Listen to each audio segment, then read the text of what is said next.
Hey, what's up, Internet? My name is Gabe, and today I'll be talking to you about religion, religious conflict, tolerance, environmental change challenges, and the relationship between the environment and humans. Now, today I would like to say that these are my opinions, and I quote the First Amendment. The First Amendment to the United States prohibits the impeding of the free exercise of religion, abridging the freedom of speech, infringing on the freedom of press, and interfering with the right to peaceably assemble or prohibiting the petition for government for redress of grievances. Let me start off by saying that I don't believe in God, but I'm not an atheist. I know that may sound confusing, but let me explain. I was never baptized as a child. I never had a formal religion, and I never went to church. I never read the Bible, and I just assumed God did not exist. I was never able to explain how if heaven, hell, and God didn't exist, then how I could see ghosts. It ran through my head so many times. Then I came to this conclusion that there must be some scientific explanation. This is when I was maybe somewhere in deep space, a wormhole opened up, and ethereal beings entered, possibly fell through a black hole, ripped to shreds at molecular level, and were transported through time and space, mutated, and were now ethereal. Yes, I kept telling myself that. Then I realized that it's perfectly logical if a man can become ethereal by going through a black hole. It's perfectly logical that a man can become God in some freak accident of nature. Yes, that's it. Not a god, but a higher being. Law of conservation and energy states that energy can neither be created nor destroyed. That's tough. That's dividing the line there. It can either be created or destroyed. And there's a lot of conflict on this. And I believe that reincarnation is possible because of this. But that's just me. But it can change form, which is the really important part. And I don't believe the human body has a soul either, but in essence, however, it has their own personality,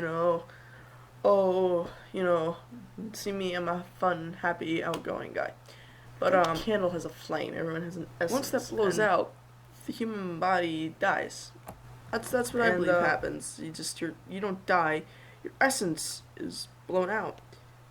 And, after all, the whole lot of deep thinking, I came to the conclusion that if I had to choose 3 religions that would best suit me and fit in to where I fit in, they would be Buddhism and Scientology. And the reasons for those being are Buddhism is a peaceful philosophy that believes in reincarnation, meditation, and Buddha, who was a The reason I say Scientology is because it's based on facts. Cold, hard facts.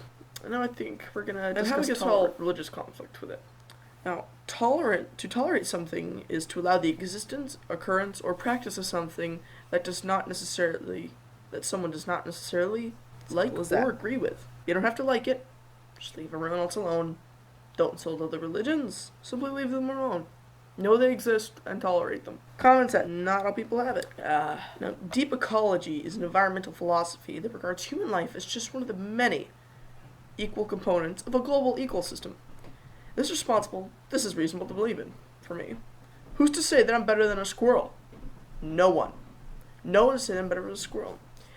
As a race of Homo sapiens, I believe we are very self-centered and entitled. Every race of life falls into a giant jigsaw puzzle, and I believe we have cosmically effed it up. With pollution and atomic bombs and testing to poaching and don't recycle when you can, etc. Do your part. Help save the earth. And, similar theory, biocentrism, the belief that the rights and needs of humans are not more important than those of other living beings.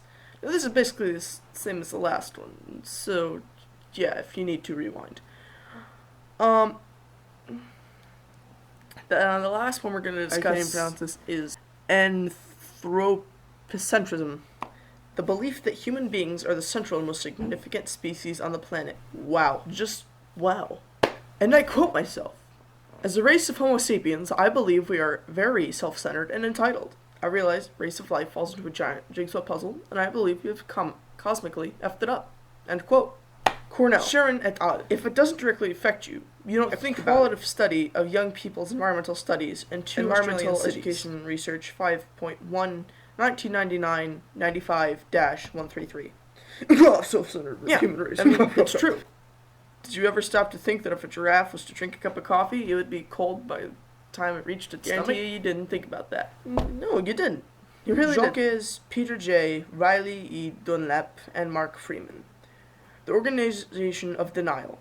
Conserve think tanks and environmental skepticism. Environmental Politics 17.3, 349-385. I agree. Consumer skepticism, no one wants it. And finally, my view on our problems environmentally. Go green. For me, it's that simple. Go green. Get a windmill, solar, get a hybrid, get an electric car. That's my solution. As much as tuning in. I will see you later.